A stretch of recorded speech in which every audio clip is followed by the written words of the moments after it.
Aku tuh panik banget. Rupiah sekarang udah 18.000. Iya, aduh, BBM naik. Terus kayak teman-temanku yang kuliah tuh udah pada lulus dan mereka tuh nganggur, nggak tahu mau kerja apa. uang 6 jutamu di rekeningmu memang terlihat 6 juta, tapi itu cuma ilusi. Tapi kenyataannya dia udah turun 20%, yaitu 1,2 juta. Yaitu 6 jutanya sisa 4,8 juta. In gitu this ya. economy nih, nggak bisa cuman kerja satu, kamu di kantoran 9 to 5, terus udah ngandelin itu doang. Kayaknya nggak bisa deh, Kak. Traffic itu adalah the new currency gitu. Iya. Kalau kita bilang itu adalah social currency. Orang yang nggak bikin personal branding itu bakal ketinggalan. Dari situ aja saudaraku ini bisa dapat sekitar 300 ribuan per sekali ngelesi 2 jam ya. Jadi ibarat dalam satu hari dia ada 3 murid ya, itu kan udah 900 ribu. Berarti dia udah dapat hampir 20 juta dari ngelesi. Seriously?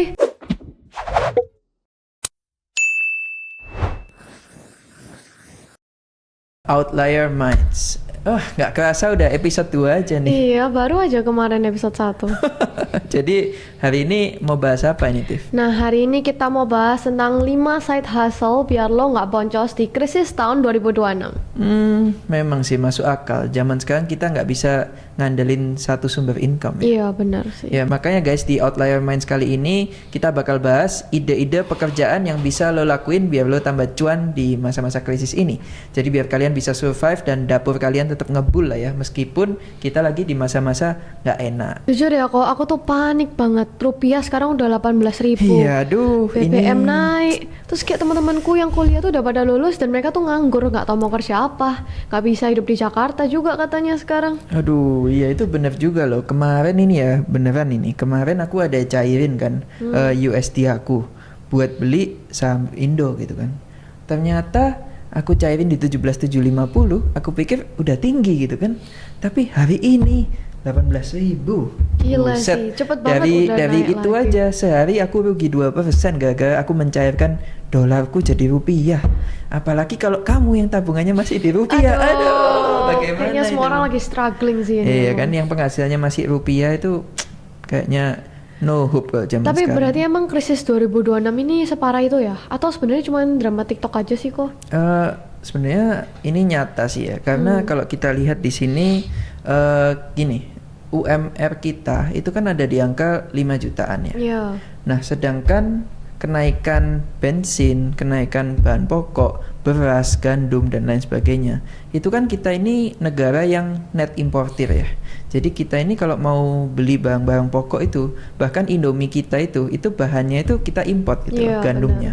Nah, karena itu kalau dolarnya naik, ya otomatis bahan pokoknya naik. Buyar Tapi dah. masalahnya, ini kan penghasilan gaji kita itu belum tentu bos kita naikin gaji kita Bener. gitu loh. Pasti ditahan-tahan, apalagi ekonomi sulit. Nanti kalau pegawainya, oh bos nggak bisa mau naik, paling ya sama bosnya, udah kamu keluar aja, aku cari lain gitu yang mau kerja masih banyak. Nah di kondisi yang lapangan kerja serba sulit ini, tapi ini biaya hidup naik terus, ya akibatnya orang bakal struggling, ya ini udah bisa disebut krisis sih gitu. Dan juga aku ngerasa banyak teman-temanku tuh yang komplain kan, kayak curhat-curhat sama aku. Zaman sekarang ini kayak peluang kerja tuh makin menipis dan hampir nggak ada. Mereka tuh semua kayak bingung mau ngapain ya habis kuliah, lulus terus ngapain, masa cuma pengangguran. Nah itu sebenarnya nggak juga, itu mungkin benar tapi nggak sepenuhnya benar gitu loh.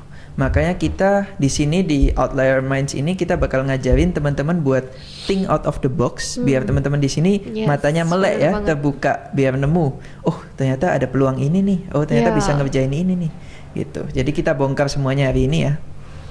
Misal nih kalau misalnya Koko jadi aku fresh graduate tahun 2026 gitu. Dan kalau misal let's say gaji pertamaku 6 juta, Koko panik nggak? Kalau lihat kondisi sekarang jujur panik sih, karena gini, misalnya gajimu 6 juta tahun lalu. Tahun lalu rupiahnya masih 16.000 Iya. atau 15 ribuan lah. Sekarang rupiahnya sudah 18.000. ya. Itu artinya purchasing power kamu secara dolar sebenarnya sudah melemah sekitar hampir 20% lah. Artinya uang 6 jutamu di rekeningmu memang terlihat 6 juta, tapi itu cuma ilusi. Tapi kenyataannya dia udah turun 20%, yaitu 1,2 juta. Yaitu 6 jutanya sisa 4,8 juta. Iya, benar. Meskipun saldonya kelihatannya 6 6 juta juta gitu ya. Ya itu menurutku udah sangat-sangat harus segera take action sebelum terlambat gitu loh. Gimana ya kalau caranya supaya bisa tetap dapat kerjaan yang oke, yang settle gitu, dan gajinya nggak melulu di 6 juta doang? Sebenarnya banyak ide side hustle yang bisa kita explore ya. Salah satunya mungkin kita bisa jual skill kita. Mungkin kalau kita sekarang kerja 9 to 5 atau kerja ikut orang, kan kita masih ada waktu luang, misalnya jam 6-nya sampai malam. Itu mungkin bisa kita cari side hustle apa yang bisa kita kerjain buat nambah-nambah pundi penghasilan kita nih, biar kita makin cuan gitu loh. Kalau kita cuma ngandelin kerjaan satu kayaknya nggak bisa deh. Emang bener ya, satu pekerjaan aja zaman sekarang nggak cukup. Kalau kata orang in this economy gitu In this ya. economy nih, nggak bisa cuman kerja satu, kamu di kantoran 9 to 5 terus udah ngandelin itu doang. Kayaknya nggak bisa deh, kamu harus punya income tambahan ya kok ya. Bener, apalagi yang kuliah kayaknya kalau cuma ngandelin dari orang tua, kasihan juga nggak sih orang Kasihan tua orang kita? tuanya sih. Jadi menurut Koko peluang di 2026 ini apa aja kok? Jadi kalau menurutku ya lebih ke gimana cara kita menjual skill kita dan gimana cara kita mempelajari high income skill apa aja yang dibutuhkan di era sekarang ini gitu. Jadi bukan lagi kerja sesuai passion, tapi lebih ke kita yang menyesuaikan diri di job market sekarang ini, mereka pada membutuhkan apa.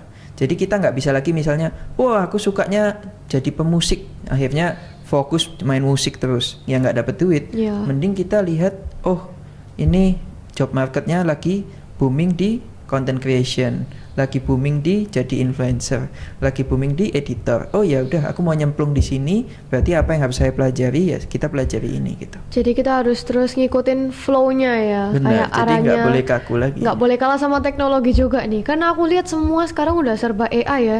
Dimana-mana AI. Terus apalagi di Cina katanya mau buat robot yang bisa hamil. Jadi kayak Masa gimana sih? itu Jadi kok? nggak usah punya anak lagi. Iya, jadi mereka bisa kasih robotnya harganya berapa ya kalau nggak salah 200-300 jutaan udah dapat. Waduh, berarti bayi tabung nggak laku dong. Aduh, Lama-lama nggak menikah dong. wah gimana tuh? Jadi bencong semua. Jangan dong. Berarti gimana nih di umur 18-20 menurut Koko apa skill yang Koko monetize gitu? Kalau zaman dulu aku lebih monetize ke gimana caranya aku menjual suatu produk dan memperbanyak produk yang aku jual. Tapi sebenarnya di zaman sekarang, di zaman yang serba AI dan serba digitalisasi, itu skill itu mungkin tidak seberapa relevan lagi karena banyak yang bisa kita explore nih. Benar. Kalau dari kamu ada ide apa nih, Tiff? Kalau Asal pertama. mungkin karena kita sekarang kan teknologi ya, semua serba teknologi dan content creator makin banyak. Nah, menurutku salah satunya kita bisa nyoba start konten. Bisa dari hal-hal kecil aja sih, bisa nyoba kayak ngonten masak di rumah atau kayak ngonten ngasih tutorial, misalnya tutorial gimana caranya nulis tegak bersambung yang apa lettering itu, terus bikin studygram apa, pokoknya semua sekarang itu orang-orang pada dikontenin sih kok kalau aku lihat-lihat. Setuju sih. Jadi kalau aku lihat ya sekarang traffic itu adalah the new currency gitu. Kalau kita bilang itu adalah social currency. Orang yang nggak bikin personal branding itu bakal ketinggalan. Benar. Bahkan sekarang orang-orang yang udah konglomerat, contohnya kayak Pak Hermanto gitu ya, dia juga sudah mulai Dia personal juga branding ngonten loh. nih. Everyday dia ngonten gitu loh. Benar. Makanya kalau gitu orang-orang yang kaya aja, yang udah jauh lebih kaya, lebih senior dari kita, udah mulai melek teknologi, masa kita masih mau, oh aku nggak berani ngonten, aku sembunyi aja malu gitu. Ya kalau lu malu terus kapan bisa berkembang gitu kan? Stop thinking, start doing, ya nggak? Bener, mulai aja dulu gitu kan. Mulai dari yang paling gampang aja deh. Misalnya kalau misalnya kita nggak punya modal, nggak punya skill khusus, gimana sih cara mulainya kok? Sebenarnya lebih ke kita harus menjual skill yang dibutuhkan masyarakat. Sebagai contoh zaman sekarang ya, ini ada salah satu sepupuku gitu ya.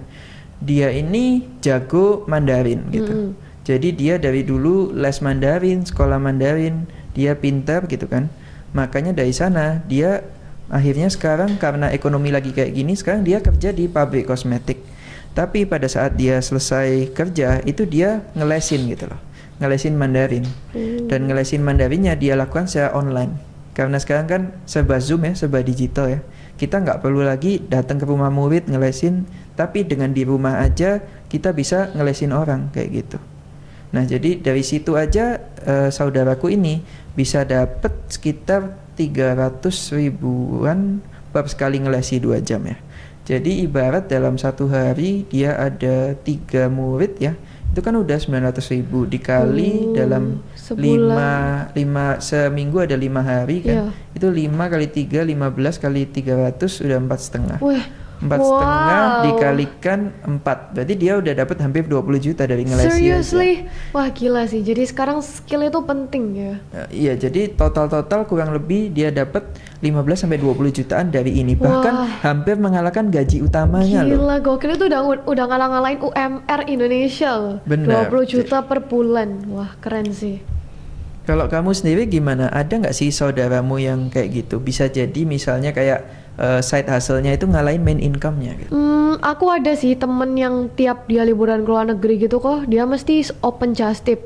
Open just tip Cina, Bangkok, terus bisa apa aja kayak misalnya baju, sepatu, tas, snack-snack, obat atau apapun itu. Dan ternyata setelah aku tanya ke dia dapet cuan loh dari itu. Aku juga baru tahu kalau ternyata just tip itu cuannya lumayan loh. Bisa berapa ya cuannya kayak gitu? Bisa kayak sekitar, tergantung produknya sih. Misalnya kalau misalnya obat-obat dia cuanin per satu obat ya, per satu piece obat dia cuanin 100-200 ribu gitu bisa. Lumayan Jadi oke juga ya. banget. Iya. Jadi kayak sesuatu yang kita anggap remeh sebenarnya Iya. itu sebuah peluang besar gitu ya. Benar. Ibarat kayak misalnya satu obat aja 100.000. Iya. Kalau satu orang nitip 3 obat aja kan udah itu kan 300 dia. 300. Yang nitip misal ada 100 orang aja udah Wah, berapa cuan ya banget. kan? 30 juta gitu. Jujur awalnya aku juga mikir orang-orang yang buka just tip ini ngangguran banget sih, kayak mereka liburan tapi kok masih ngurusin kerjaan.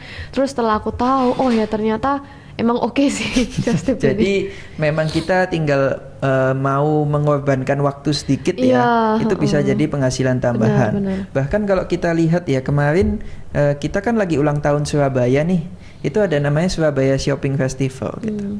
Di Tunjungan kemarin gitu. Oh iya iya Ya, iya. itu rame banget. Aku Sampai ngantri jalanannya macet semua itu. ngantri buat apa namanya tuker undian itu loh, kan undiannya kali 3 tuh. Di sana aku nemu ibu-ibu gitu kan, ternyata mereka tuh just tipper gitu loh. Oh. Bahkan di lokalan pun bisa jadi loh just tip tuh, nggak harus Semua bisa internasional. di-just tipin buat- Terus aku tanya, ternyata dia ambil fee per sepatu itu di angka 50.000. Wih. Jadi Bayangin. misalnya yang nitip ada, anggap aja yang nitip ada 100 gitu ya, udah 5 juta kan buat dia. Lumayan banget sih. Jadi sesuatu yang mungkin nggak masuk akal, kalau kita kerjain itu ada aja sebenarnya Benar. peluangnya. Jadi sekarang industri kreatif ini sangat berpotensial ya di tahun 2026 ini. Ya tentu saja just tip kita kan butuh sosmed. Kalau nggak gimana cara kita promosiin just tip Iya, kita kan? heeh. Makanya aku rasa industri yang paling booming sekarang ya industri kreatif sih. Dari media sosial ya. Kalau kamu menurutmu dari sosmed ini kita bisa dapat peluang apa aja sih? Banyak sih. Yang pertama tadi kan aku udah nyebutin content creation itu. Terus juga karena dampak dari pandemi COVID itu, menurutku sekarang kan semuanya memang serba online, serba digital. Kalau dulu mungkin kita mikir beli di pasar atom gitu aja udah murah. Tapi kalau kita cek lagi harga barangnya di online, ternyata lebih murah lagi. Nah, maka itu kita jadi seller di online gitu, cuannya lumayan gede sih. Karena orang-orang sebelum beli barang di offline tuh mereka cek dulu yang di online nih, lebih murah mana, dibuat perbandingan. Nah, dari situ menurutku orang-orang yang jadi seller di online itu mereka akan semakin berkembang gitu. Karena banyak orang yang minat buat beli online sih sekarang.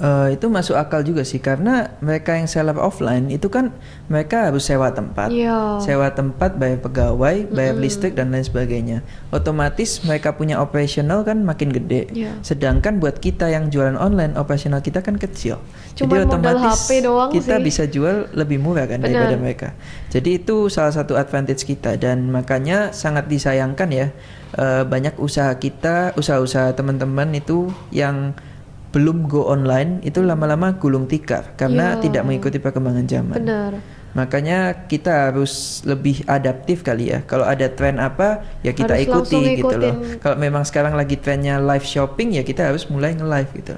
Nah, kalau bicara soal content creation itu menurut aku lihat zaman sekarang ya, banyak anak SMP itu udah mulai ngonten, bahkan ada yang SD sudah ngonten, bahkan ada yang dari kecil sama papa mamanya itu udah dibuatkan skrip, anaknya suruh baca Ya. terus ngonten gitu loh. Menurutmu wajib nggak sih kita konten itu jam Nah, sekarang? jujur ya, aku sekalian share pengalaman pribadiku. Sebenarnya aku mulai ngonten itu kan, jadi ceritanya dulu aku suka dance kan. Terus aku mulai umur 15 itu aku suka ngupload dance cover gitu di Instagram. Emang pure awalnya aku nggak mikir sampai ngonten sih. Cuman karena aku ngerasa, oh aku suka girl banding, terus aku suka ngedance juga kan. Jadi aku ngover, terus aku post. Ternyata kayak beberapa itu ada yang suka, orang-orang nonton, terus kayak komen-komen, ayo next bikin cover ini, cover itu. Nah terus kebetulan nggak lama, habis itu kan pandemi COVID ya. Nah pas itu orang-orang kan takut nih mau beli sayur di pasar atau kayak buah di pasar. Randomly one day itu aku di DM sama sayur box kalau koko tahu. Jadi mereka adalah eh mereka yang ngejual sayur-sayur, buah, daging, ayam atau semua kebutuhan pasar gitu lah. Tapi online karena pas itu kan orang-orang takut semua ya ke pasar. Nah aku tuh awalnya di DM sama sayur box. Terus mereka nge-endorse aku.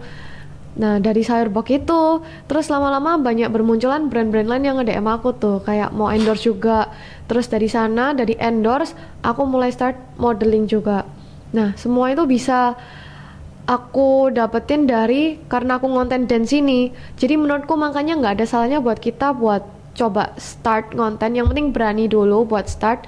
Kedepannya gimana ya kita serahin sama Tuhan dan kita tetap berusaha gitu Yang sih. penting berusaha dan konsisten Ya. kali ya. Dan kita ini zaman sekarang kita ini harus menunjukkan kalau aku ini eksis loh, aku Ya, ini punya kemampuan we ini exist loh. in this gitu. world, We ya. exist in this world. Kalau kamu malu-malu terus habis gitu nggak berani ngonten, nggak berani show off, nunjukin kemampuanmu ke publik, nobody will know about you kan. Soalnya itu real sih. Sekarang kalau misalnya kamu nggak punya media sosial atau apa, karena sekarang semua zamannya serba online ya kan. Semua orang misalnya tahu kamu, kenal kamu lewat mana? Oh lewat follow-followan Instagram, mutualan gitu. Bayangin kalau misalnya kamu nggak main medsos, kamu cuman ngandelin masih pemikiran kolot yang kayak cuman ketemu orang kenalan di mall atau apa gitu, kamu bakal lama-lama ketinggalan. Soalnya orang nggak tahu kalau kamu tuh eksis gitu loh.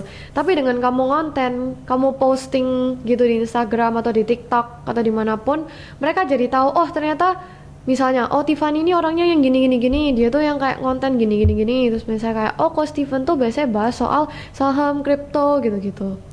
Itu benar sih. Jadi ada suatu cerita ya. Iya.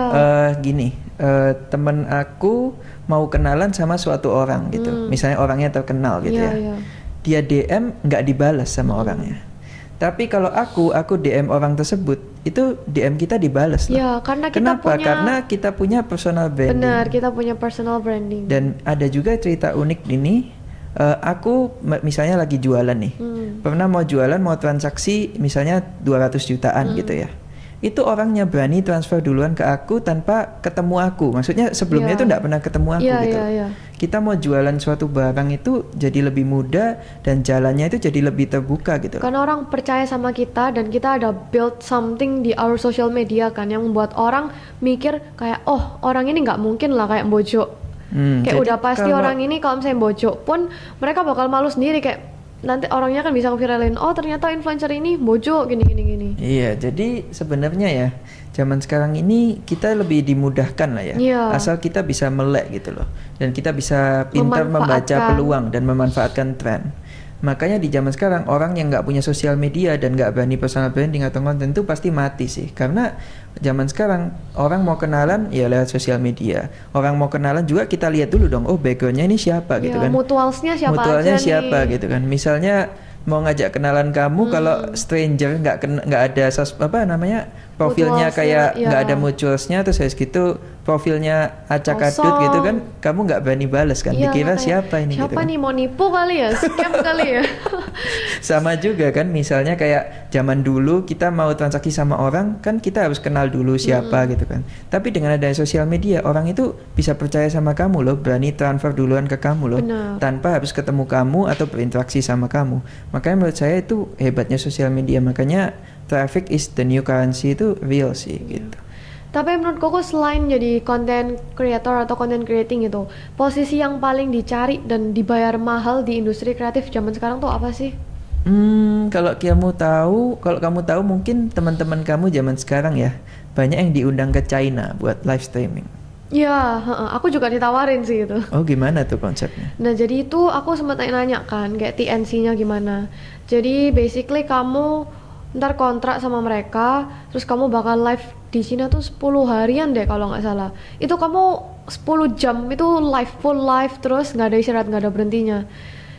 Jadi kayak aku sempat pikir-pikir juga kan, kayak 10 jam live nggak istirahat sama sekali, bisa nggak ya? Makanya aku kayak nyoba lihat dulu dari pengalaman teman-temanku yang udah berangkat gimana. Nah, itu gimana tuh pengalaman mereka? Menurut mereka oke sih, kayak maksudnya di sana kamu kan juga belajar banyak hal baru, kayak kamu ngerti environmentnya di China gimana, terus diajarin juga cara live-nya mulai dari kamera setting, terus misalnya pas live kamu bisa pakai properti topi atau kacamata apa, terus misalnya layar screen live di TikTokmu atau di mana gitu bisa ditambahin stiker yang mendukung orang buat mau lihat live-mu gitu. Jadi ibaratnya kita belajar ilmu tapi dibayar juga ya. Iya, benar. Nah, itu biasanya penghasilannya dari commission atau gimana tuh? Kalau setauku sih penghasilannya dari affiliate-nya. Jadi orang yang belanja dari keranjang kuning pas kita live itu, nah kita dapat persenannya dari sana nanti. Ya, itu namanya kan GMV atau Gross Monetary Value, kita Iya. ambil commission dari sana. Maybe 3-5% kali ya, Oke sih, segituan iya ya. oke lah. Dan itu lumayan sih karena banyak juga teman-temanku ya, itu ada yang jago nge-live gitu ya. Kayak kemarin ada diundang di Bang Atta Halilintar, itu dia punya podcast, itu ternyata dia nge-live-nya sampai rekor paling tinggi satu Indonesia gitu kan. Itu misalnya ya dia laku jualin handphone gitu. Waktu itu kasusnya handphone.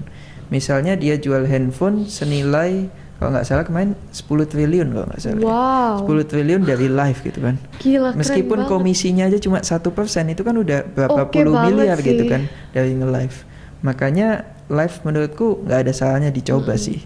Tapi kalau dari yang tadi itu setelah dia ke China, apakah ada suatu komitmen dari agensinya kayak harus nge-live terus atau gimana? Mereka tergantung sih kontraknya berapa lama. Jadi ntar pas balik Indo, setauku teman-temanku tetap ada beberapa yang masih nge-live gitu.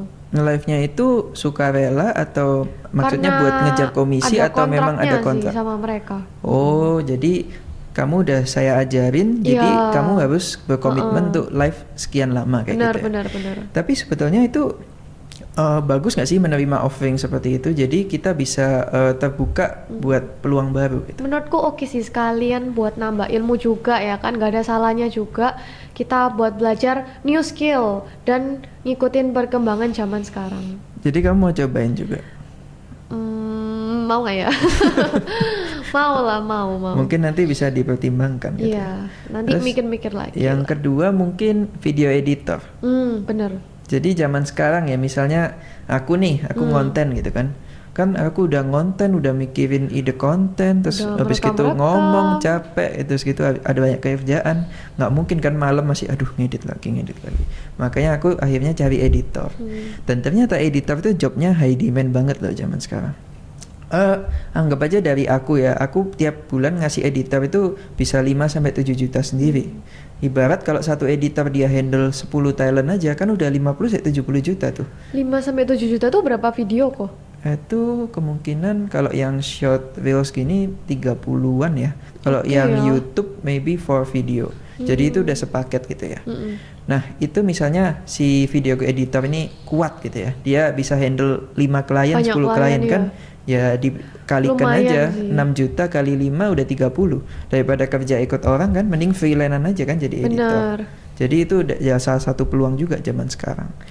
Kamu sendiri pasti pakai editor atau handle sendiri? Enggak sih, aku masih ngedit sendiri. Oh, masih ngedit sendiri, nggak apa-apa, hemat kos. Soalnya aku kayak ngerasa kadang itu ada kurang cocok sama dieditin orang. Jadi aku merasa kalau aku ngedit sendiri, aku bisa ngedit gimana yang aku pengen gitu. Benar. Tapi mungkin soon aku juga bakal hire editor sih. Tapi kalau misalnya endorse gitu, bukannya harus ada yang nemenin juga ya, ngerekamin apa gitu? Oh ada, aku biasanya dibantuin mamaku. Oh mama, jadi gratis ya kalau mama. Iya, mom manager. Lalu ada juga nih Apa? copywriting. Copywriting. Ini Gimana itu, sebenarnya lumayan dibutuhkan. Tapi kalau kita lagi merintis karir di sosial media itu belum dibutuhkan banget. Itu orang yang bikinin kita skrip, orang yang bikinin kita konten apa hari ini gitu kan. Jadi kita terima beres aja ya, Terima tinggal beres, voice over tinggal udah ada voice over. bahannya. Nah, itu lumayan juga, gajinya bisa 3 sampai 5 juta, bahkan Oke ada juga juga ya. yang terima freelancean. Misalnya aku mau bikin channel YouTube misalnya kayak ini. Tapi aku bingung nih, hari ini topiknya apa ya? Besok Iya. topiknya apa? Nah, itu dia udah ngatuin konten kalendernya, scriptingnya, itu juga bisa jadi duit loh. Yang penting itu harus kreatif ya di zaman sekarang. Iya, jadi pekerjaan yang zaman dulu eksis belum tentu sekarang bisa diimplementasikan. Iya. Selain itu apa lagi kok?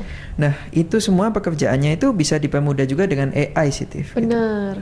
Jadi saya selalu menganjurkan teman-teman ini harus mulai melek dengan AI dan teknologi. Kenapa? Karena AI itu adalah alat yang sangat membantu. Jadi Bener. ini misalnya zaman dulu ya. Kalau menurutku sekarang kita ini di zaman yang serba leverage. Jadi cari duit itu sebenarnya makin gampang. Karena ada AI dan ada konten. AI misalnya. Zaman dulu aku mau kerjain skripsi itu butuh kayak waktu Joki. berbulan-bulan. Joki Oh nggak? enggak joki. Oh, beneran full kerjain sendiri? Kerja sendiri. Wah, keren sih, Jadi salut. harus analisa statistik, SPSS dan lain sebagainya.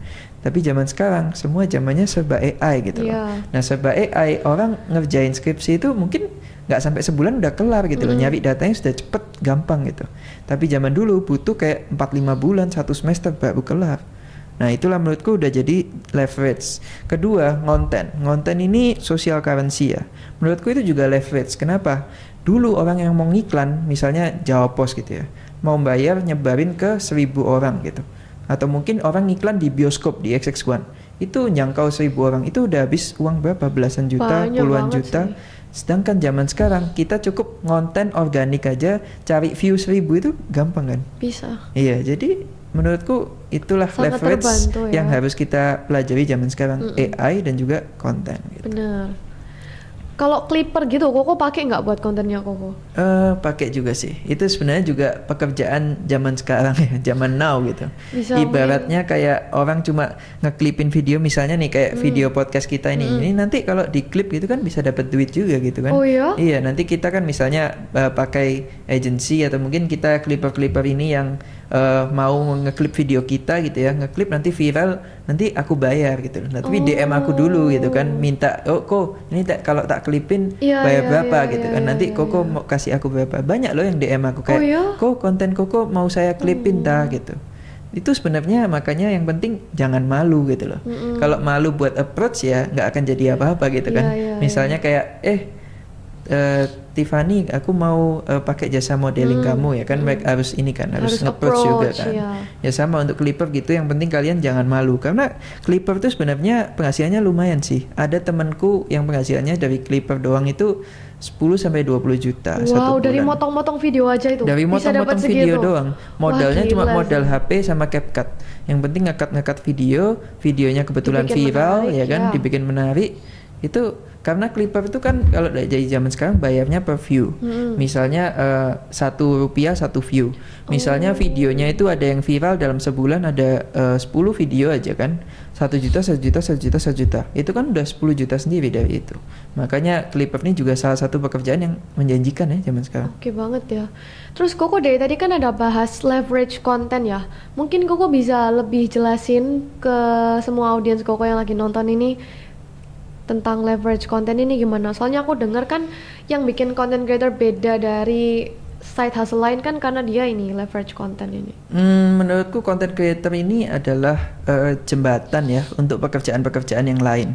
Orang harus ngonten supaya mereka eksis dan dari ngonten ini dapat terbuka banyak potensial bisnis ke depannya gitu. Jadi dulu sebelum aku ngonten, mungkin aku kayak mau cari deal atau mau networking sama orang itu serba susah gitu loh. Tapi setelah aku ngonten, misalnya aku kenalan sama orang di suatu acara, itu kayak mereka, oh aku tahu ini, aku pernah lihat kontenmu gitu. Akhirnya kita ngomong nyambung, terus kita mau bikin project, mau bikin deal atau mau bikin bisnis itu lebih luas, lebih gampang gitu. Jadi kesempatannya lebih terbuka lebar. Jadi ngonten itu sebenarnya bukan berarti kita ini mau dapat penghasilan dari endorse doang, tapi lebih ke Koneksi gimana ke juga. networking, gimana ke koneksi, dan dari sana kita bakal terbuka pintu-pintu rezeki kita yang kedepannya. Bener, jadi Makanya jangan konten takut tuh buat leverage. start ngonten. Bener, banyak orang itu stigmanya kayak wah ngonten ini apa gitu kan. Tapi jujur loh, konten itu ada hokinya juga sih. Iya, nggak 100% gampang mulus juga sih. Kita juga Kayak harus dulu, mikir kreatifnya. jujur aku nggak akan ngonten kalau awalnya nggak mulus sih, Tiff. Soalnya gimana ya, dulu aku ini kan orangnya pemalu, introvert gitu ya. Dulu waktu itu ada teman-teman komunitas, itu kan aku udah kayak sharing tentang edukasi kripto, Iya. edukasi investasi, personal finance. Itu cuma ke teman-teman deket aja gitu. Kita bikin suatu close group gitu kan. Nah, tapi di sana teman-teman tuh bilang, kamu ini kan udah sharing ke kita, ngonten aja biar makin banyak yang terbantu. Iya, Aku waktu itu benar-benar. ngerasa kayak, aku ini kan sih bukan siapa-siapa, masa Iya. mulai ngonten gitu, malu-malu. Tapi kata teman-teman itu ada dorongan, dipaksa, ayo ngonten aja, pasti masih bisa bermanfaat bagi orang lain juga. Benar-benar. Dan ternyata hokinya pada saat itu di tahun 2020 kan eranya TikTok tuh. Aku waktu itu mikir, apa ini TikTok kan isinya joget-joget doang Benar, gitu kan. iya, music. Buat apa kita ngonten gitu kan, nanti malu lagi dikira Iya, bencong iya. lagi kan, masa ngonten joget-joget gitu. Jangan joget-joget dong. Tapi habis gitu aku dia bilangin temen ngonten aja gitu kan. Nah, pada saat itu aku pertama kali ngonten tentang kripto, dan hokinya video pertama itu yang nonton Langsung langsung viral. 100.000 200.000. Wow. Jadi dari keren sana banget. followerku itu Langsung dalam melonjak dalam nih. 3 hari 10.000 sendiri. Cepet banget. Makanya itu hoki ya. Kalau waktu itu aku bikin konten ya view-nya 1.500, mungkin sekarang nggak ngonten ini. Oh, jadi karena awalnya mulus makanya mau lanjut. Oh iya, itu benar itu. Jadi makanya aku bilang konten itu juga hoki-hokian loh. Bener sih. Tapi nggak gitu sih. Mungkin kalau Iya. orangnya ini gigih, konsisten, waduh, viewku turun. Berarti ada yang salah nih, aku Kontennya harus perbaiki. lebih giat. Berarti ya masih konsisten. Mungkin memang konten pertama sampai 100 nggak ada yang FYP. Tapi siapa tahu konten ke 101 FYP kan nggak ada yang tahu. Makanya kita harus terus konsisten dan giat gitu sih. Terus kalau affiliate itu gimana kok? Affiliate ya, ini sebenarnya bisnis yang dulu terkenalnya dropship sih kalau kamu tahu. Dropship itu bisnis tanpa modal juga, yang dulu aku kerjain juga. Jadi dulu waktu awal merintis karir itu aku jualan casing HP gitu. Tapi itu beneran tanpa modal nih? Benar, jadi dropship itu istilahnya gini, kamu punya barang, terus kamu mau marketingin barangmu. Iya. Tapi aku gak punya modal dan aku mau bantu jualin barangmu. Aku bilang ke kamu, Tiffany, kamu punya casing HP banyak ya, aku bantu jualin ya. Tapi nanti aku markup ya harganya. Kamu Iya, kasih iya, aku iya. harga lebih murah. Misalnya Tiffany jual ke eceran 100.000, tapi jual ke aku 50.000. Terus aku tawarin misalnya ke temanku satu nih. Terus habis gitu dia beli, tak jual 100.000, berarti kan aku cuma 50.000. Lumayan sih. Tapi kan nggak pakai modal kan, Iya, itu iya, barangmu. iya. Tapi kalau reseller berarti aku harus nyetok dari kamu kan. Tapi kalau ini aku benar-benar nggak ada modal. Nah, tapi sekarang dengan adanya sistem affiliate ini lebih mudah Lebih lagi. gampang lagi. Kalau dulu mungkin harus nge-approach Tiffany dulu satu-satu, kita bilang, aku mau jadi dropshipmu ya, aku mau jadi dropshipmu ya. Zaman sekarang di zaman affiliate kita cukup ngonten live streaming, kita bilang, seller, aku mau ini dong produkmu, tak bantu jualin. Nanti kamu kirim sampel ke aku live-in, terus aku masukin keranjang kuning, terus habis itu tiap kali ada penjualan aku dapat komisi dari sana. Segampang itu ya. Sekarang benar-benar segampang itu. Yang penting itu tadi, kamu harus mau eksis, mau nampil, dan mau mencoba. Kalau udah mencoba, ya nanti kamu pasti ketagihan karena itu bisa dapat side hustle gitu. Tapi kok kalau misalnya nggak punya followers gitu gimana? Sebenarnya gini ya, banyak juga affiliate dan live streamer itu awalnya nggak punya follower gitu loh. Tapi mereka mulai dulu, sama kayak kamu mulai ngonten kan nggak ada follower. Iya, Aku benar. juga dulu mulai ngonten nggak ada follower. Tapi coba aja dulu show up to the world gitu kan. Siapa tahu ternyata orang-orang itu menyukai kontenmu gitu. Menurut Koko top affiliate di Indo itu kira-kira sebulan bisa dapat berapa? Kalau top affiliate mungkin salah satu teman saya ada Bro Ibnu Wardani itu ya, itu dapatnya bisa ratusan juta sampai miliaran. Seriusan? Satu Cuma bulan. dari affiliate aja? Dari affiliate Itu belum aja. dia konten-kontennya? Belum dari konten. Bahkan Wah, kalau aku curhat ke gokil teman-teman sih. itu ya, mereka itu misalnya ada yang kayak gini ya, mereka pergi ke suatu pabrik, pabriknya itu bayar mereka buat endorse-nya dulu, sama bayar mereka buat nge-live-nya juga. Jadi double. Misalnya ada pabrik rice cooker atau pabrik elektronik gitu ya. Misalnya rate card Tiffany 100 juta. Tapi Tiffany berani garanti ke pabriknya, pabrik aku bisa kasih kamu omset 1 triliun dari live aku. Oke. Nah, dari 1 triliun tuh Tiffany bilang nanti dari 1 triliunnya kasih lagi 2% 3% ya. Jadi keuntungan Tiffany sebagai live streamer Double itu nih. double, bukan cuma dari variabelnya tapi dari fixnya juga. Jadi dapat dari rate cut-nya Tiffany, juga dapat dari variabel dari penjualannya. Jadi double. Itu yang dilakukan oleh live streamer zaman sekarang. Jadi sekali nge-live di pabrik itu mereka bisa dapat 200, 300 bahkan 400 juta kayak gitu dalam 2-3 hari nge-live. Tapi itu memang nggak mudah. Aku dengar perjuangan mereka juga, itu mereka live-nya bisa 24 jam nonstop. Jadi Nggak mereka tidur tuh. hampir nggak tidur, tapi Wah. kayak istirahat itu cuma 3 jam terus nge-live lagi, 2 jam, Iya, 3 iya, jam iya, nge-live iya. lagi. Memang semuanya tuh tetap butuh pengorbanan ya. Ya, Tetap semua harus itu ada yang dikorbanin. nggak ada yang instan, Nggak ada yang mulus. Tapi kalau mulus. koko hoki deh kayaknya langsung 10.000 followers. Itu faktor luck ya, itu nggak bisa Faktor luck. diatur. Itu mungkin banyak berdoa dan banyak beramal sama yang di atas dibantu gitu. Mungkin Tuhan tahu kali koko kalau nggak dikasih view naik, udahlah nggak usah ngonten lagi. Mungkin tahu kalau aku ini ya males gitu kan. Jadi katanya ini kita kasih gini biar dia ngonten dan Iya. bermanfaat bagi banyak orang gitu. Biar berambisi. Biar berambisi dan bisa mengamalkan berkat dari Tuhan, biar menjadi berkat bagi orang. Side hustle terakhir nih, digital product. Itu kata koko paling game changing ya. Itu gimana sih? Aku penasaran deh. Side hustle yang ini menurutku paling keren ya zaman sekarang. Mungkin kamu juga bisa memulai di sini ya. Ini adalah end goal dari semua content creator sebenarnya. Oke, kalau kita lihat zaman sekarang, orang-orang itu ngertinya cuma endorse dan endorse. Iya. Tapi kalau kita ngandalin endorse terus, itu adalah sebuah penghasilan tidak menentu, apalagi Benar. untuk content creator. Iya. Kan belum tentu kan tiap bulan kamu ramai endorsan. Benar. Kadang endorsan itu sepi, kadang ramai. Tapi dengan menggunakan digital product ini, kamu harus membangun sebuah bisnis dari content creation kamu. Misalnya di aku bisa bikin ebook, e-course, webinar atau seminar, atau mungkin saya bikin kelas atau apa, atau mungkin buku fisik tentang cara investasi dari nol, cara sukses di usia muda, cara investasi kripto dari nol, gimana cara memanfaatkan kripto jadi mesin uang, atau misalnya gimana cara investasi saham dari nol, atau cara mengatur keuangan. Itu sebenarnya udah jadi satu digital product sendiri, atau bahkan puluhan ratusan. Aku bisa bikin aneka judul gitu kan. Tinggal gimana pinternya aku copywriting, packaging yang bagus, gimana cara marketingnya, itu udah jadi duit semua. Makanya zaman sekarang semua orang pada merambah ke digital product ini. Misalnya dia kontennya tentang memasak, dia bakal bikin ebook, buku resep tentang masakannya. Itu bisa dijual loh. Dan dijualnya enaknya apa digital product? Tanpa modal. Benar. Modalnya apa? Kepintaran. Cuma ketik. Ngedit estetik Ngedit bisa lah estetik. dibantu AI juga. Ya apalagi sama serba AI kan. Cukup subscribe ChatGPT 100.000 sebulan. Ketik minta prompt, ayo buatkan saya ebook ini, langsung jadi bagus. Jadi bagus, di Tinggal packaging, tinggal jual. Enaknya lagi apa? Nggak nyetok barang. Benar. Kita modalnya cuma sekali aja bikin, tapi jualnya bisa berkali-kali bahkan unlimited. Itulah keajaiban digital product.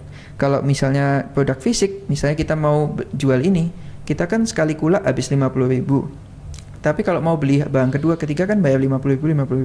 Tapi kalau digital product, misalnya kita spend 1 juta untuk membuat satu produk, ya itu produk kamu jual terus menerus, nggak perlu bayar lagi. Makanya bisa jadi unlimited money kalau aku bilang. Jadi itu dia yang membedakan digital product sama jualan biasa ya guys. Kalau digital product kita nggak perlu ngeluarin modal banyak, kita tinggal pokoknya kreativitas kita apa tinggal dimasukin, orang beli, selesai. Tapi kalau jualan biasa kita mungkin butuh lebih banyak cost, kayak harus printing apa ya kan. Dan itu digital product ini semua bisa dijual. Misalnya Tiffany punya passion di ngonten gitu ya.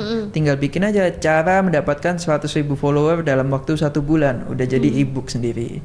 Atau mungkin webinar, cara memulai konten di sosial media dari nol, itu udah jadi ebook lagi. Seperti Oh itu. iya, aku mau nanya, kalau orang yang bikin Notion template apa itu juga mereka beneran berarti dapat duit selama mereka tidur gitu? Itu bisa juga dibilang, karena ada juga nih temanku yang dia content creator keuangan, dia ini bikin template financial planner gitu, atau template mengatur keuangan Excel gitu, Excel template. Padahal cuma sesimpel Excel template gitu kan, orang ngira apa ini nggak jelas gitu kan, mana ada duitnya gitu loh. Tapi ternyata dia itu bikinnya cuma modal AI gitu kan, jadi templatenya dia rapikan sedikit, dia posting jual, terus dia bikin konten terus jualin ini kayak kalau kalian mau mengatur finansial kalian dengan lebih rapi, silakan check out di sini gitu kan. Ternyata sebulan dia dapat 100 juta loh dari satu produk konten tadi itu juga. Cuma dari template Excel dapat 100 juta. Jadi sebenarnya peluang-peluang zaman sekarang itu banyak, cuma gimana cara kita melek gitu loh. Jadi jangan orang-orang itu terjebak di comfort zone ya. Mungkin kayak teman-teman Tiffany tadi yang lulus kuliah nggak dapat kerjaan itu karena mereka kacamata kuda, Tiff. Jadi mereka nggak mau melihat peluang yang ada di masyarakat sekarang. Kalau mereka mau lebih melihat peluang, matanya mungkin dilebarkan, itu sebenarnya peluang di zaman sekarang itu sangat banyak gitu. Tapi setuju nggak sih sebenarnya yang susah itu bukan bikin template-nya, tapi gimana caranya orang mau beli produk kita. Bener, makanya ini nggak perlu dipungkiri ya, dari dulu sampai sekarang skill yang paling dibutuhkan itu skill Marketing. jualan. Orang kalau nggak bisa jualan ya nggak bisa survive. Mulutnya harus manis ya. Mulutnya harus manis, jago menggoda. Terus aku tuh kadang aku udah punya idenya nih, tapi aku bingung kayak mau bikin produk digital apa, kan sekarang udah banyak. Kayak kamu nggak perlu beli di aku, bisa nanya Cipiri udah dapat semua. Apa yang something yang spesial yang membuat orang kayak tertarik, sampai aku mau beli produknya orang ini gitu. Benarnya kalau itu lebih ke gimana kita membuat yang namanya competitive advantage, atau kita ini harus punya diferensiasi gitu. Misalnya kamu itu harus bikin personal branding kamu seunik mungkin yang sampai nggak bisa diduplikasi oleh orang lain gitu. Misalnya kayak kamu jago masak, tapi kamu harus punya diferensiasi. Aku jago masaknya, misalnya masaknya di Italian food atau di ini. Atau kamu cari misalnya, ternyata udah banyak yang ngonten tentang masakan Indonesia, aku tak ngonten masakan Jepang, masakan Eropa. Itu udah jadi diferensiasimu sendiri. Jadi Tiffany dikenal sebagai orang yang jago masak Italian food misalnya. Itu udah jadi diferensiasi, dan dari sana ya harusnya orang mau follow kamu, suka konten kamu. Kalau misalnya itu nggak work, ya kamu tinggal cari, berarti aku harus cari ide konten lain nih yang bisa bekerja gitu. Jadi kembali lagi, jangan memaksakan kehendakmu, memaksakan passionmu, tapi lebih ke gimana caranya kamu lihat marketnya, kamu pelajari, ternyata marketnya butuh ini, jadi kamu tinggal sesuaikan konten kamu dengan market. Oke, kok dari 5 side hustle yang tadi kita udah ngomongin, kan pilihannya banyak banget ya. Nah, buat audiens nih yang masih bingung mau pilih side hustle yang mana, atau kayak mau mulai start dari mana, itu menurut Koko enaknya start gimana? Sebenarnya dari semua side hustle yang udah kita sharing tadi, itu semua gampang untuk dipraktekkan. Tapi sebenarnya yang paling penting itu Tiff, bukan cari uangnya, tapi gimana cara kita memaintain uang tersebut. Benar Karena sih. banyak teman saya itu udah kerja keras gitu ya, gajinya gede 10 juta, 15 juta, tapi ketika ditanya tabungan kamu berapa, tabungannya itu bahkan nggak nyampe 100 juta loh. Oh ya? Kenapa ya kayak gitu? Karena mereka itu nggak ngerti gimana cara mengatur keuangan mereka. Tiap ada uang selalu habis untuk konsumtif, habis untuk cicilan. Makanya di komunitas kita, di Crypto Class VIP ya, itu kita ajarin gimana cara personal finance, gimana cara mengatur keuangan. Kalau ngatur keuangan itu setelah dapat uang dari penghasilan itu posnya gimana, cara ini harus dibagi ke instrumen ini, instrumen ini, instrumen ini. Kita sesuaikan dengan profil risiko mereka, baru setelah itu mereka portofolionya pasti berkembang. Makanya di komunitas kita itu, komunitas kita benar-benar solid. Jadi di tiap acara kemarin kan ada kamu saya undang juga ya ke acara kita. Itu benar-benar rame juga kan. Rame banget sih, ada berapa 300 orang lebih ya kalau nggak salah. Iya benar. Jadi makanya itu komunitas kita bisa solid karena di sana kita ngajarin mulai dari nol sampai mereka bisa jadi investor dan trader yang konsisten gitu. Jadi mereka kita ajarin, kalau kamu punya uang baiknya investasi di sini. Tapi tentu kita sesuaikan dengan profil risiko mereka dulu. Kalau mereka udah berkeluarga, nggak mungkin kita saranin all in di crypto aja, itu kan nggak mungkin. Jadi buat kalian yang serius mau belajar bareng kita, bisa langsung aja klik link di deskripsi ya. Nanti akan ada admin yang handle kalian, dan ini semua gratis ya. Saya nggak memungut biaya spesial pun, yang penting kalian serius dan konsisten mau belajar bersama kita gitu. Tapi kok berarti emang maintain duit itu sesusah itu kah? Kan tinggal simpen di rekening nggak sih? Benernya gitu, tapi dengan kondisi sekarang in this economy, kalau orang bilang itu sudah tidak mungkin lagi dilakuin gitu. Orang Kenapa? yang cuma nyimpen duitnya di rekening itu akan jadi gembel lah, miskin lah istilahnya. Kenapa? Karena uang 1 juta di tahun 98 sekarang nilainya cuma 100 ribu, tahu nggak? Itu artinya dulu kalau uang 1 juta itu bisa buat beli kamera atau Iya. beli HP di zaman itu. Sekarang cuma buat makan. Cuma buat makan. Sekali makan fine dining hilang Bener, 1 juta. langsung udah habis dah. Nah, itu makanya orang-orang tuh harus melek yang namanya investasi. Oh. Harus bisa membuat uang itu bekerja untuk mereka. Jangan cuma mengandalkan main income aja. Karena kalau misalnya kita kerja keras, nabung, memang saldonya kelihatannya naik. Tapi secara purchasing power itu makin lama makin menyusut.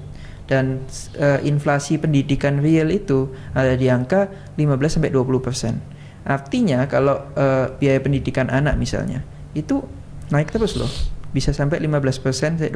Artinya kalau kalian nggak menemukan instrumen yang mengasih kalian return di atas 15%, itu kalian rugi sebenarnya. Jadi makanya kita harus cari instrumen investasi yang bisa kasih kita di atas 15% itu tadi. Nah, buat kalian yang mau belajar langsung aja klik link di deskripsi, karena di Crypto Class VIP kita bongkar tuh rahasianya. Jadi selama ini aku nabung di bank itu secara nggak langsung rugi pelan-pelan ya? Rugi lah, soalnya kamu itu udah bunganya dikasih kecil, mungkin cuma 3-4%, terus habis gitu kena pajak bunga 20% lagi gitu kan. Wah, aku nggak mikirin sampai sana sih. Ya mungkin sama, aku dulu waktu masih SMA itu kan nggak mengerti yang namanya Iya. investasi kan. Tapi seharusnya di zaman sekarang karena edukasi itu serba mudah, konten juga berseliweran, harusnya kamu lebih melek investasi lagi nih. Apalagi habis podcast ini harus lebih pintar. Amin. Oke kok, let's say aku udah punya side hustle nih. Terus duit pertama aku dari side hustle tuh enaknya aku taruh mana nih? Aku ngapain? Aku nggak mau salah langkah nih kayak orang-orang lain. Oke, jadi ibaratnya Tiffany di sini baru mulai kerja nih, terus habis gitu udah punya penghasilan yang konsisten lah ya bulanan. Itu saranku kamu siapin dulu yang namanya emergency fund atau dana darurat sebelum kamu mulai investasi. Ibaratnya kayak Tiffany bangun rumah nih, kan nggak mungkin kamu bangun rumah itu dari atapnya dulu. Iya. Mulai dulu dari fondasinya, Bener. fondasinya kuat baru atapnya. Nah makanya harus punya dana darurat, dan dana darurat ini saran saya adalah 24 bulan atau 2 tahun. Jadi misalnya kamu tiap bulan spending berapa? Misal 3 juta kali. Nah 3 juta kali 24, jadi kamu harus siapin 72 ini buat dana darurat kamu dulu. Baru selanjutnya uang selanjutnya diinvestasiin gitu. Benar, baru setelah itu mulai investasi. Yang penting punya backup plan ya, nggak Backup kayak plan. tiba-tiba hilang semua Jadi gara-gara misalnya investasi. kalau investasinya gagal masih punya ini dana Masih ada darurat. backup plan. Masih bisa hidup 2 tahun gitu kan. Kenapa 2 tahun ya? Soalnya biar kamu dalam 2 tahun itu masih bisa kerja lagi, iya, cari peluang baru. Kalau nggak punya dana darurat nanti investasinya gagal, rungkat, hilang semua, nggak bisa hidup gitu kan. Masa mau minta orang tua kan malu. Nah tapi jujur kok aku tuh sulit banget buat nahan lifestyle, apalagi cewek ya. Zaman sekarang kayak cewek-cewek kan suka shopping, belanja. Aku juga nongki-nongki sama temenku. Itu gimana sih caranya supaya kita bisa tetap nahan diri buat nggak ngabisin duit boros gitu gara-gara ngikutin lifestyle-nya orang lain. Mungkin lebih ke gimana cara kita mengatur keuangan ya. Misalnya saya belajar dari ini, orang bule. Kenapa bedanya orang bule dan orang Indonesia gitu? Orang Indonesia itu punya prinsip sisa-sisa baru ditabung. Itu yang salah gitu. Sedangkan orang bule mereka biasanya prinsipnya adalah pay yourself first gitu. Iya. Ibaratnya misalnya kamu dapat uang 10 juta per bulan. Tapi kalau orang Indonesia, aku belanja dulu, belanja, ntar akhir bulan, wah tanggal tua, sisanya cuma 1 juta, ya udah sisanya 1 juta yang ditabung gitu kan. Tapi kalau orang bule, dia biasanya, aku harus pay Tabung myself dulu. first, jadi aku tabung dulu misalnya 10 juta, aku tabung dulu 7 juta nih. Nah 7 juta aku tabung, 3 juta ini yang aku pakai Baru buat spending. iya. Jadi yang 7 juta ini dia nggak berani OT, dia diemin di rekening terpisah atau di instrumen terpisah, udah dipisahin dari awal. Jadi aku tiap bulan spendingku cuma boleh 3 juta ini, nggak boleh lebih dari ini. Dan dia juga ketat ya dengan budgeting dia. Orang bule biasanya setiap kali ada gajinya naik di 20 juta misalnya, itu mereka punya spending tetap di 3 juta. Oh ya? Ibaratnya mereka Konsisten nabungnya ya? itu malah lebih tinggi. Tingkat nabungnya lebih tinggi. Iya. Dari awalnya mungkin nabung 7 juta, karena gajinya naik 20 jadi 17. Gajinya naik jadi 100, dia tetap di 3 juta, bisa nabung 97. Nah ini kalau kalian terus-menerus menerapkan habit seperti itu lama-kelamaan uang kalian juga bakal jadi orang kaya gitu loh. Benar. Karena dengan nabung itu kalian tembakkan di instrumen investasi yang tepat, menghasilkan return misalnya 20% per bulan, itu aja per tahun, itu aja bisa generate miliaran gitu. Yang penting konsisten. Tapi ya kembali lagi mungkin buat Tiffany harus berakit-rakit ke hulu, berenang-renang ke tepian gitu. Karena semua nggak instan. Iya, iya. Tapi berarti investasi itu bisa buat siapa aja ya? Karena dulu aku tuh mikirnya investasi itu cuma buat orang yang udah kaya gitu, terus mereka ngeinvestasiin. Sebenarnya investasi itu bisa buat semua orang. Aku pernah baca juga, semua tergantung mindset ya. Misalnya ada dari buku Rich Dad Poor Dad gitu. Kalau orang miskin itu biasanya dapat gaji langsung dialihkan ke aset-aset yang liabilitas, bukan beli aset. Misalnya buat beli jam tangan mewah, buat beli mobil, buat beli HP, buat pamer ke teman-temannya. Akhirnya mereka terjebak yang namanya cicilan, akhirnya mereka terjebak yang namanya rat race. Tiap kali mereka dapat gaji, habis buat bayar cicilan, ulang lagi. Habis buat bayar cicilan, kayak hidup, ulang lagi. Tapi kalau orang kaya, biasanya mereka dapat gaji, mereka langsung bagi ke pos-pos penghasilan, misalnya ke instrumen investasi. Dari instrumen investasi mereka dapat passive income. Dari passive income itu baru mereka pakai untuk biayai gaya hidup mereka. Makanya dari sana aset mereka itu terus berkembang. Iya, Dan yang iya, bayarin mereka gaya hidup mereka ya investasi mereka, bukan lagi dari penghasilan gaji mereka. Jadi kalau kamu mau punya gaya hidup yang tinggi, kamu harus imbangi juga dengan investasi yang gede dulu. Kalau investasi yang gede, nanti mau gaya hidupnya tinggi itu tidak masalah sebenarnya. Makanya aku menerapkan prinsip yang tadi itu, kita harus punya 10 kali penghasilan sebelum membeli suatu aset lah, atau suatu gaya hidup yang tadi. Tapi kok modal 1 juta aja sebulan bisa buat investasi? Itu beneran? Beneran. Jadi kalau misalnya 1 juta sebulan, itu kalau diinvestasikan secara rutin, yang penting konsisten ya. Tiap bulan sisihkan. Tapi kalau bisa tiap kali penghasilanmu naik, gajimu naik ya ditambah, jangan terus 1 juta gitu kan.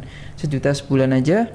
Kalau konsisten selama 20 tahun dengan instrumen yang 20%, itu hasilnya bisa jadi miliaran loh. Jadi daripada kamu taruh di bank 1 juta misalnya 20 tahun, 12 kali 20 mungkin cuma jadi 240 juta. Tapi kalau diinvestasikan di instrumen yang tepat, bisa jadi 2M bahkan 3M. Oh. Itu. Oke, kok ini pertanyaan jujur dari aku ya. Kok kan tadi jelasin saham indeks, BTC, DCA, reksadana, semuanya simple banget. Tapi kalau aku mau praktek beneran, aku takut salah nih. Soalnya banyak banget istilah yang aku belum ngerti. Misalnya kayak gimana sih caranya kalau aku mau belajar lebih dalam? Itu makanya di Crypto Class VIP kita ini ngajarin teman-teman buat yang belum buta, masih buta investasi dari nol ini, kita kasih pembelajaran. Jadi di sana ada modul pembelajaran berupa PDF dan juga video-video yang bisa teman-teman putar gitu ya. Dari sana kita ajarin gimana cara memulai investasi dari nol buat yang benar-benar buta gitu. Mulai dari apa aja instrumennya, profil risiko kalian seperti apa kita sesuaikan. Terus dari situ kita ini mending investasi atau trading. Terus kita sesuaikan juga dengan pekerjaan kalian sehari-hari. Kalau mereka nggak bisa trading setiap hari ya kita kasih yang untuk paket investor. Jadi investor itu harus apa aja, asetnya apa aja. Bahkan di sana porto aku sekarang lagi invest kemana aja itu aku buka buat mereka semua. Jadi buat teman-teman yang mau belajar mungkin baru mulai investasi seperti Tiffany ini ya, bisa langsung klik link di deskripsi aja. Nanti kita ajarkan, admin kita siap membantu dan semuanya gratis teman-teman, tenang aja. Nah, sekarang aku kepo nih sama mindset Koko. Apa yang membedakan mindset Koko sama teman-teman Koko lainnya yang bisa dibilang biasa aja lah? Kalau menurutku lebih ke delaying gratification ya, Tiff. Itu yang paling penting sih zaman sekarang. Menunda kesenangan. Di saat teman-temanku lagi hedon gitu ya, mereka tiap kali dapat gajian mereka pakai untuk party gitu kan. Apalagi zaman sekarang tiap malam minggu mereka perginya ke Holy Wing lah atau ke klub gitu kan, atau mungkin mereka nge-vape lah, ngerokok lah. Itu kan sebenarnya sudah menghabiskan kayak 30-40% dari gaji mereka. Nah kalau saya, daripada saya pakai untuk kayak gitu buat party, clubbing dan lain sebagainya, itu menurut saya sudah suatu yang nggak perlu gitu loh. Mending ini kita investasikan aja. Benar. Nah kalau diinvestasikan itu sama kayak kita menabung untuk masa depan. Kita menanam untuk masa depan kita. Nah kalau kita menabur pasti kita menuai gitu loh. Nah jadi mending kita sekarang uangnya kita pakai untuk tabung gitu. Nggak usah party yang aneh-aneh itu. Kita mulai cut pengeluaran yang nggak perlu. Kita tabung. Lama-lama juga kita akan jadi orang kaya juga ke depannya. Setuju gitu. banget sih. Oke kok, jadi buat audiens Koko nih yang udah nontonin dari awal episode sampai akhir, udah dengerin journey, framework, sampai kesalahan Koko semuanya dan mereka mulai mau serius. Koko punya pesan terakhir nggak buat mereka? Menurut saya di dunia yang serba krisis seperti ini, teman-teman harus mulai membangun side hustle sih.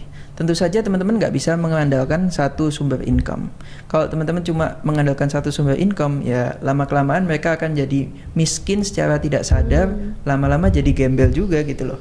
Makanya mending teman-teman ini mulai melek, dan dari podcast kita hari ini, Outlier Minds episode 2 ini, teman-teman bisa belajar gimana cara mencari side hustle yang tepat. Dari 5 ya yang tadi kita udah sebutin, teman-teman mungkin bisa pilih yang sesuai dengan passion mereka gitu ya, yang paling sesuai dengan mereka. Itu kalian bisa cari dan explore, pelajari, lalu praktekkan. Yang paling penting praktekkan, mulai aja dulu.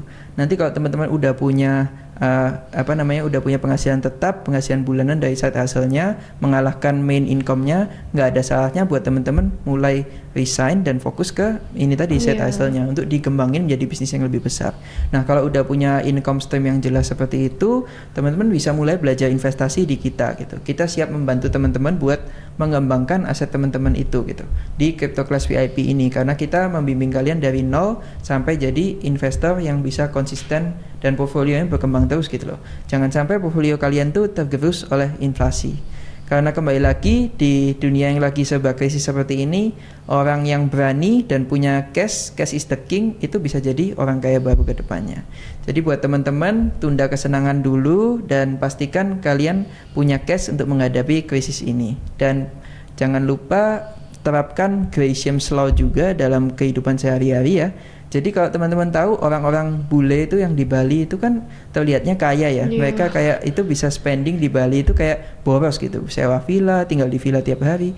Tapi sebenarnya itu terjadi karena di Indonesia ini kan currency-nya lemah gitu, rupiah. Sedangkan mereka penghasilannya US dollar kan.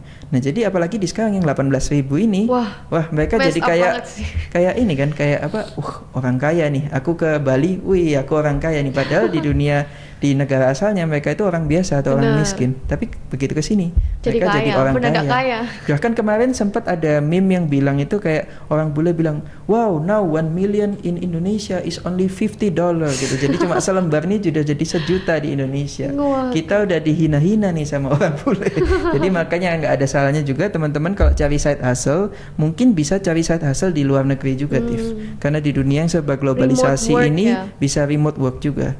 Jadi mereka bisa kerja misalnya di Indonesia, tapi kerja untuk perusahaan di Singapura dan digajinya SGD, atau kerja untuk perusahaan di Eropa digajinya Euro, atau di US digajinya USD, tapi tinggalnya di Surabaya. Wah, murah semua. Mungkin itu kita bisa bahas di next episode nanti ya. Boleh, thank you. Jadi mungkin di episode selanjutnya kita bahas tentang gimana cara mengelola keuangan, gimana cara investasi yang baik, atau mungkin kita bahas tentang lifestyle lah ya. Boleh. Nanti. Thank you very much for the day, Ko Steven. Aku benar-benar belajar banyak banget dari sharingnya Koko hari ini deh. Iya, semoga sharingnya hari ini bermanfaat dan juga bermanfaat buat teman-teman semua lah ya. Jadi nggak cuma buat Tiffany juga. Jadi semoga teman-teman bisa mempraktekkan apa yang ada di Outlier Minds episode 2 ini. Dan mungkin di episode-episode selanjutnya kita akan bahas banyak topik yang jauh lebih menarik ya daripada ini. Jadi buat teman-teman stay tune dan jangan lupa subscribe, dan see you on the next episode of Outlier Minds. Bye-bye. Bye-bye.